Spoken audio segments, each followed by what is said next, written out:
Hey guys, it's Ghost Queen. It is Tuesday, and I'm continuing on with my Path of the Crone series. Now, it is very, very warm outside. We have another heat advisory in effect, and Wayne is asleep in our bedroom, so I'm filming from my daughter Willow's room today. So, I just can't be outside. It's too hot. Even in the house, the air conditioning is struggling, and we have a problem here with our air conditioning, which I've been trying to tell everyone for a year and a half, but no one listens to me. Anyway, so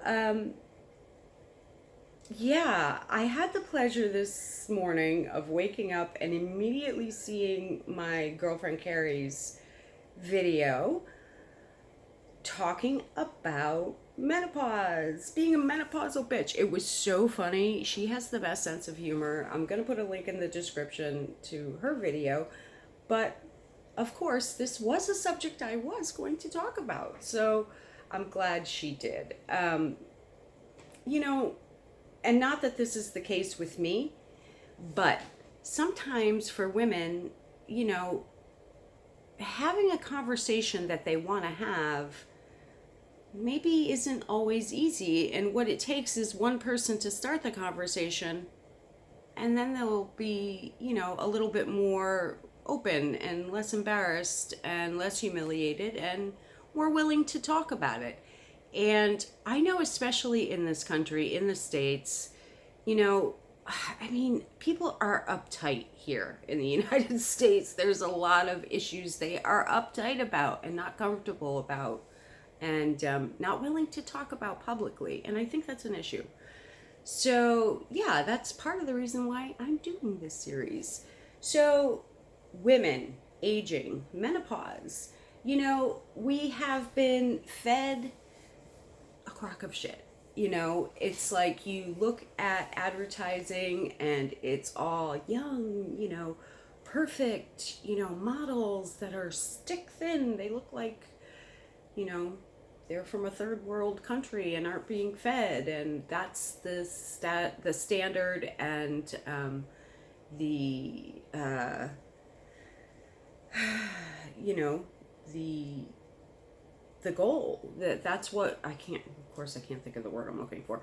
That's the um, the ideal. That's the word I'm looking for. The ideal for women is to be stick thin and perfect, beautiful models, you know, and advertising sold that to us. And, you know, advertising is a huge industry, huge. And these are not stupid people. They make a lot of money, they know what they're doing. So, yeah, when you appeal to someone's fears or insecurities and you think you can help them achieve their ideal, attain their ideal, so I reject that ideal. Yeah, clearly. So, we are sold the idea that mature adult women, you know, aren't sexy, aren't beautiful, you know, that you have to be, you know, a young, prepubescent practically female to be attractive. And I disagree. And I know a lot of men disagree. Wayne is 8 years younger than me, you know, and a lot of men are starting to sort of wake up. You know, it's an immature man that wants an inexperienced female. And there's a lot to be said for mature women. And I have mentioned before in other videos that I grew up with a parent, a mother figure, that was sort of rejecting her own aging process and her own identity as a woman. And she always had a problem with aging. And I told myself at a very young age that wasn't going to be me. And it isn't me. You know, I'm not ashamed of being 50. I'm not embarrassed. I love me. I'm aging like a fine wine. So, yeah, menopause, aging, women, the the ideal that we're spoon fed from a very early age to be, a certain way. And do you have to be that way, or can you rebel and reject it? Well, clearly you can, and I always have. So, um, my good friend Carrie, we connect. We see eye to eye on a lot of things. That doesn't mean we're going to agree on everything. Nobody does, but I get her, and I think she gets me. And I was really honored that she chose to also do the Path of the Crone series, because more women of our age group need to start speaking out. Times are changing, and there's a lot of young women that are growing up in a completely different world than we did. And I'm worried for them. I am. So, what does it mean to be a mature woman? What does it mean to be a crone? To me, it means loving yourself primarily. That's the first part. Loving yourself, accepting yourself, self love, self care. And we are not encouraged to embrace aging. Yeah, it just is, and I'm the type of person that I don't like fantasies. I like to embrace what is. I like to know what is real. And that way you can deal with it, and you can accept it, and you can embrace it, and you can learn from it. And sometimes you can even turn it around. But you can't do any of that until you can identify. So, self identification is very important. Know yourself, learn who you are, but also be committed to being willing to change your idea of yourself, change your idea of who you are. Don't get so fixed into one particular idea of yourself that you're unwilling to change, because sometimes change is fun. Sometimes change is good. You might think you're one particular way, but if you experiment with another way, you might find you like yourself better that way. So, yeah, I encourage having an open mind. Menopause. Now, for me, women in the United States, they do not like to talk about menopause. They don't like to admit they're menopausal, or postmenopausal or premenopausal or whatever. It's like a taboo subject almost. Same with sex. Americans are very uptight. It's different in other countries. So menopause for me wasn't probably as extreme as it might be for some other people. So I don't want to seem like I'm downplaying it at all. But let me just tell you how it went for me.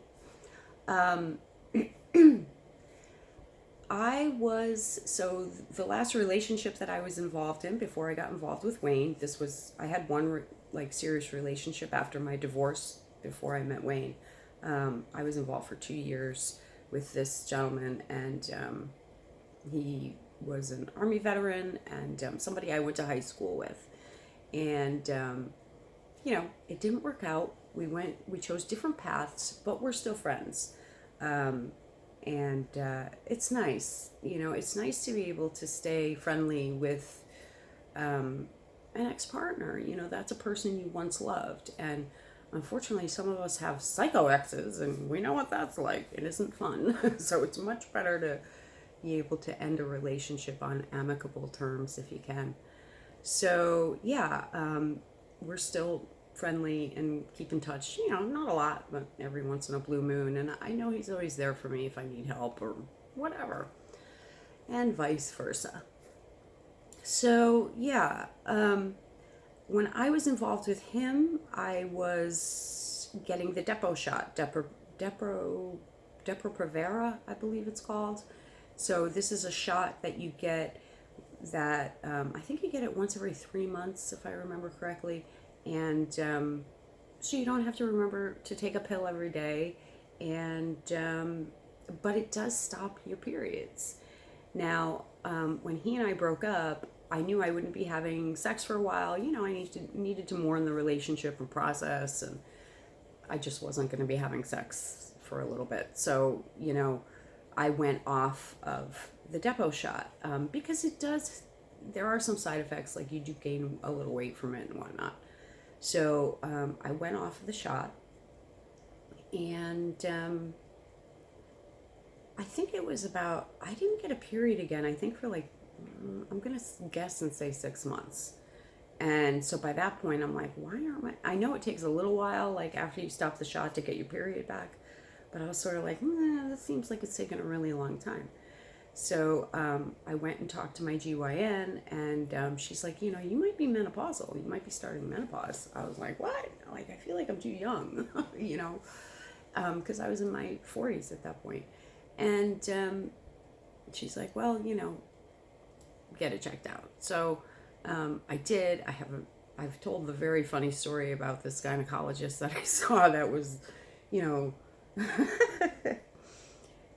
staring at my crotch, you know, in an exam and going, oh no, you're not menopausal. And I'm like, how can you tell that? Just by staring at my pussy. It was funny. He was like an old man. So yeah. So the side effects for menopause are different for every woman, and not every woman has the same exact symptoms or side effects. For me, I did get like hot flash. I'm past that now. I'm not in it anymore. I'm past it. But I did go on some hormone replacement for a little while. I had the estrogen patch and a progesterone pill. I stopped the hormone replacements when I started dealing with this precancerous condition, and my oncologist and I discussed it and decided to stop that for a bit. So I am going to talk to my oncologist when I see her again. I'm a little bit overdue for my appointment, but hopefully I'll be seeing her soon. And, you know, that's always a little stressful and anxious to find out, you know, if you've really knocked it all on the head or if you're still dealing with it at all. So, yeah. But, so I didn't notice like a huge amount of change from the hormone replacement therapy. And I felt like it made me gain a little weight. So I was sort of like, I'm happy to go off of it. Some women might need that. Others maybe not so much. For me, I don't know. I don't feel like I saw a huge difference. Maybe a little bit, but not a huge difference. Yeah. Hot flashes, I got like, some hot flashes, but mostly I noticed like real extreme changes in temperature. Like I'm either like burning hot or I'm freezing cold, you know, it's one or the other. No happy medium. And that was more of what I experienced. I did experience some night sweating and all that, but this is going back a little bit now. What else? Yeah, I mean, you're definitely going to notice mood changes and mood swings due to menopause, for sure. And I'm trying to think if I noticed any other real extreme changes. I try not to overly focus sometimes on physical sensations, or it can just be too much for me. So I don't remember anything. I didn't have the breast tenderness or pain. Didn't have any of that.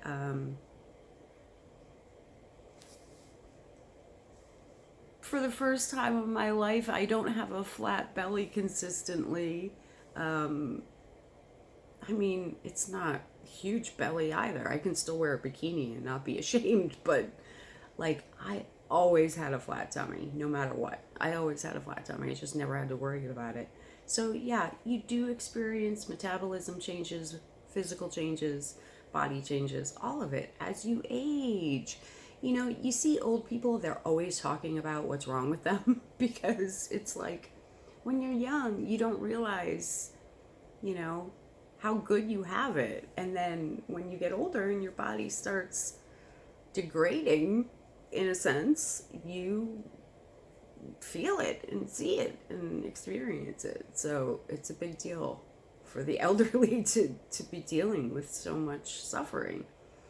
Now, a lot of aging for women is genetic, so it's the luck of the draw. I happen to be lucky that all the females in my family, they age very well.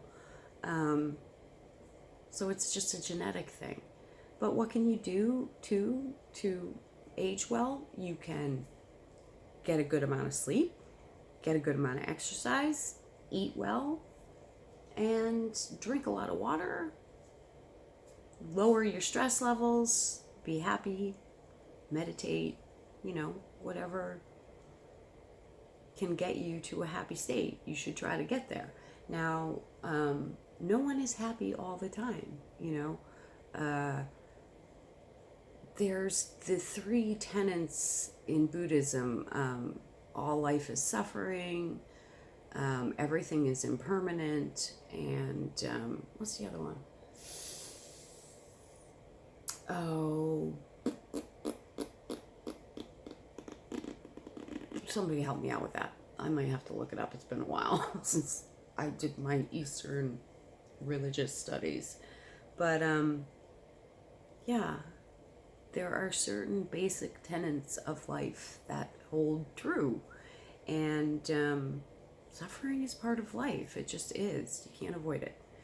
So, but you can learn coping mechanisms and ways to deal with things. And like for me, humor is a huge one. I love to see Carrie expressing her humor. She is so funny, and I love that dry humor. That witch box thing had me rolling. She is hysterical. So, libido changes. I didn't notice a lot of libido changes. In fact, for me, my libido kind of picked up a little bit, but I always had a pretty high libido as it was. But, I do sort of look at sex as sort of like an animalistic base function for humans,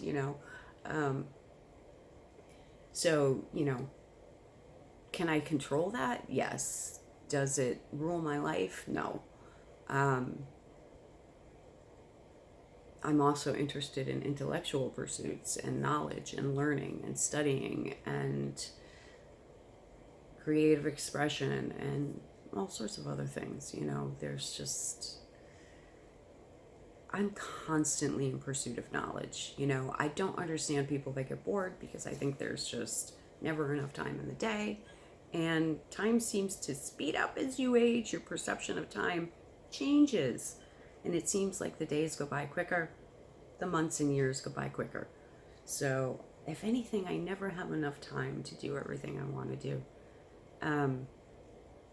But to younger women, no one is perfect. No one has a perfect body. Your body is a shell, it's a vessel. Accept your flaws, learn to live with them. Some of them you cannot change in any way. That's just part of your package, your shell.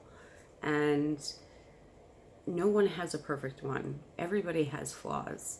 They're just not going to tell you about them. But trust me, everybody has them. So learn to love yourself. It's more important who you are on the inside than who you are on the outside. Having said that, don't neglect yourself. You need to feel good about yourself. You need to have self-love and confidence and all of that. Self-esteem. So present yourself and carry yourself in a way that makes you feel comfortable and that works for you, and find your own personal style and embrace that. Be uniquely you. Don't be somebody else. You don't want to be them. You don't know who they want to be. Maybe they're happy being them. Maybe they want to be someone else. You never know. Be you. So, yeah. But I do think, like I say, this is a subject that isn't very well embraced. And that is part of what the whole Path of the Crone series was about, too, is encouraging women to embrace the crone, embrace this period of your life. Don't be ashamed of being older. Just because you're older, that doesn't mean you're not beautiful, or you're not sexy, or you're not appealing, or you're not attractive, or that, you've lost something. You have lost something. You've lost youth, but you've gained a lot. Perhaps wisdom, knowledge, experience leads to wisdom, I believe. And there's every life stage has pros and cons, and you need to be aware of what they are, accept and embrace them, love where you're at, and then when it's ready to move on to the next phase and the next stage of your life, you do that. And that will make it an easier transition. So, yeah. What else? Let me think about Carrie's videos. Is there anything else I want to touch upon? I can remember when I was 30, somebody saying to me, like, wait till you're 40, everything changes. And I do think that from 40 to 50 is a big change. That's when you start going through a lot of life changes as a woman. And I think once you get to about where I'm at 50, you start stabling out a little bit, and you've been through a lot of those changes already. And, it really is kind of midlife, because you're sort of, well, maybe it is more nowadays, because I do think we're extending life a little bit to some extent. That wasn't on purpose. So yeah, it's just, people are living longer, and 50 is the new 40. I don't feel old, I just don't. I still feel young, but you will hear a lot of older people say that. They feel the same inside, even though the vessel, the package, the shell might be aging, you don't really feel any different inside. Spirit is still pure, spirit is still the same, spirit doesn't age. So, yeah. And remember that it's just a shell. It doesn't make up all of who you are. It's only part of it, small part. Yeah. So, I'm going through physical change. I have 2 herniated discs. I have arthritis. I have bursitis. I have neuropathy. I have all that electrical shit. I fell ice skating years ago. I was speed skating and hurt my shoulder, and I had to have surgery, and now my left arm's fucked up, and I've got bad arthritis on my thumb and my wrist and my left hand, and arthritis in my back, and 2 herniated discs in my lower back, and bursitis in my hips, and a lot of nerve issues and damage. What are you going to do? It's part of the process, you age, your body degrades. So, gotta roll with it. Gotta roll with it, sister. But it makes me think of fried green tomatoes. But, I'm older and I have more insurance. When she hits that car of those younger women, that was funny. Yeah, there is a certain confidence that comes with being older, I think. So embrace it. Don't fear aging. It's got its pros and its cons, just like every other part of life. And I don't know, did I say this already? You do have memories, short-term memory stuff. I can't even remember if I said this already. So Carrie and I both got kicked out of a demonology group. So we're so evil, we can't even be accepted into the group about demons. Apparently. Oh man, I thought that was funny. Okay, guys, I think that's about it for today. If you have any questions, feel free to ask. And seize the day. Love yourself. Love your loved ones. You never know when it's going to be your last day. And be loving, be kind, be generous, be forgiving. And I hope everybody has a great Tuesday. I've got a lot of stuff coming, a lot of videos I'm working on. So keep your eyes peeled. And until next time, I bid you adieu.